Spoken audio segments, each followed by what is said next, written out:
اعوذ باللہ من الشیطان الرجیم، بسم اللہ الرحمن الرحیم۔ عید الفطر کی نماز کا طریقہ۔ پہلے نیت کریں اس طرح: نیت کرتا ہوں میں 2 رکعت نماز عید الفطر کی، زائد 6 تکبیروں کے ساتھ منہ میرا کعبہ شریف کی طرف، واسطے اللہ تعالیٰ کے، پیچھے امام کے۔ امام تکبیر کہہ کر ہاتھ باندھ کر ثنا پڑے گا، ہمیں بھی تکبیر کہہ کر ہاتھ باندھ لینا ہے۔ اس کے بعد 3 زائد تکبیریں ہوں گی۔ پہلی تکبیر کہہ کر ہاتھ کانوں تک اٹھا کر چھوڑ دینا ہے، اسی طرح دوسری تکبیر کہہ کر ہاتھ کانوں تک اٹھا کر چھوڑ دینا ہے۔ اب تیسری تکبیر کہہ کر ہاتھ کانوں تک اٹھا کر باندھ لینا ہے۔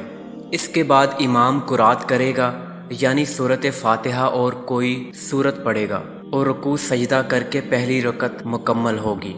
دوسری رکعت کے لیے اٹھتے ہی امام قرات کرے گا، یعنی سورۃ فاتحہ اور کوئی دوسری سورت پڑھے گا۔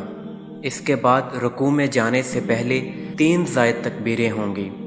پہلی تکبیر کہہ کر ہاتھ کانوں تک اٹھا کر چھوڑ دینا ہے، دوسری تکبیر کہہ کر ہاتھ کانوں تک اٹھا کر چھوڑ دینا ہے، تیسری تکبیر کہہ کر ہاتھ کانوں تک اٹھا کر چھوڑ دینا ہے۔